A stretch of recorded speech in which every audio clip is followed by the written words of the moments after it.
Hello everyone, आज मेरे यहाँ भुंजा भुंजाएगा। शहर में भुंजा घरों में बहुत मुश्किल होता है भुंजाना, लेकिन मेरे यहाँ ऐसी व्यवस्था की हुई है कि हम लोग छत पर ही घर का बना हुआ भुंजा खाते हैं। इसमें सबसे पहले यहाँ पर लोहे की कढ़ाई में मिट्टी से ऊपर लेप लगाया जा रहा है, ताकि कढ़ाई ज़्यादा गर्म ना हो और भुंजा जले नहीं। और ये देख रहे हैं, ये होममेड गमला है जो कि टूट फूट गया है और वो बोतल का गमला था, और इसको मम्मी यहाँ पर इस तरह से पोत रही है ताकि मिट्टी अच्छे से लग जाए। और अभी छत पर थोड़ा धूप था, ये 4 बजे के आसपास का है टाइम, धूप था इसलिए ये जल्दी से सूख भी जाएगा। और यहाँ पर चूल्हे पर भी इसी तरह से लेप लगाया जा रहा है ताकि आग बाहर ना निकले और हाथ नहीं जले। यहाँ पर देखिए कढ़ाई को वहाँ पर स्टे कर दिया गया है, स्टेबल कर दिया गया, और जितना भी छेद बचा हुआ है, होल बचा हुआ है, उन सबको मिट्टी से बंद कर दिया जाएगा। कम शहर की मिट्टी। अभी यहाँ पर कुछ देर के बाद ऊपर देख रहे होंगे एक सूप है, उस पे भी मम्मी ने मिट्टी से लेप लगा दिया।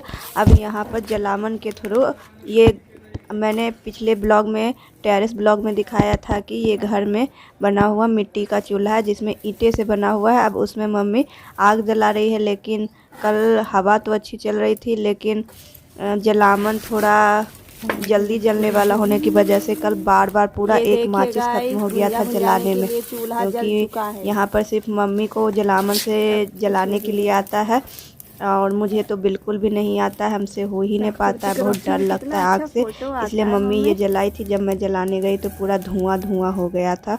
और इस तरह से पहले कढ़ाई को गर्म किया जाएगा, उसके बाद चावल को गर्म किया जाएगा। मम्मी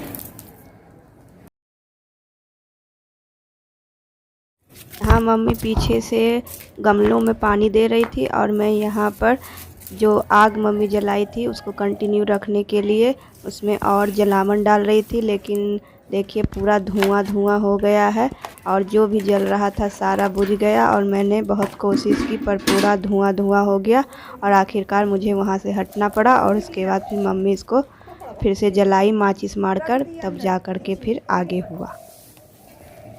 ये गाइस, यहाँ पर आग मम्मी जला दी है और फिर मैं जलावन लगाने गई हूँ और फिर से सारा आग मैं बुझा देती हूँ।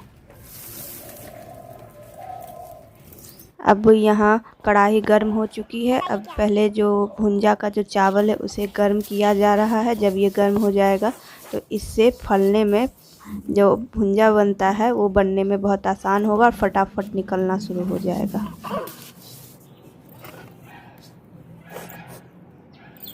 चावल को गर्म करने के बाद अब देखिए भुंजा निकाला जा रहा है, कितना बढ़िया सा भुंजा निकला है। यहाँ पर जैसे ही चावल कढ़ाई में डाला जा रहा था वैसे ही भुंजा, वाइट वाइट भुंजा मुड़ी तैयार होकर के निकल रहा था। ये देखिए कितना जल्दी निकल गया, बहुत ही अच्छा लग रहा था। और मेरे यहाँ ऐसे अक्सर भुंजा घर का ही बनता है और इसी तरह से निकाला जाता है। और ये लगभग कम से कम मेरे यहाँ 3 से 4 महीने बाद फिर से भुंजा भुंजाया था, इसलिए मैंने सोचा कि आप लोग को भी मैं दिखाऊं कि शहरों में गांव के जैसा भी लाइफ बहुत सारे लोग जीते हैं। जैसे हमारे यहाँ कुछ काम जो होते हैं, जो गांव में किए जाते हैं, वो मेरे यहाँ मम्मी बहुत ही आराम से करती है, जिसके कारण हम लोग भी थोड़ा बहुत सीख रहे हैं। और मैंने भी इस समय नहीं, लेकिन एक बार ट्राई किया था, लेकिन चावल का जो भुंजा था वो जलने लगा था, इसलिए मैंने कोशिश इस बार नहीं की थी।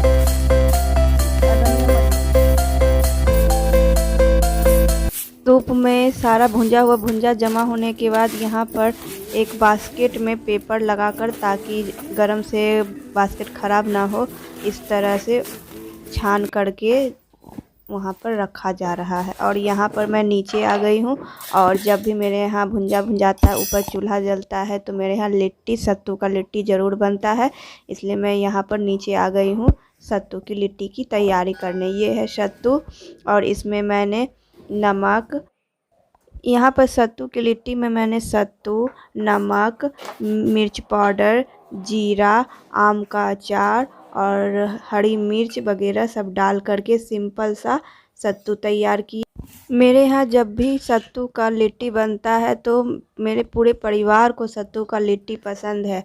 इसमें प्याज भी डाला गया था जो कि अलग से बना था। और मेरे यहाँ जब भी ये भुंजा भुंजाता है तब हमेशा मेरे यहाँ लिट्टी बनता है और उस दिन रात का डिनर लिट्टी और बैगन का चोखा होता है।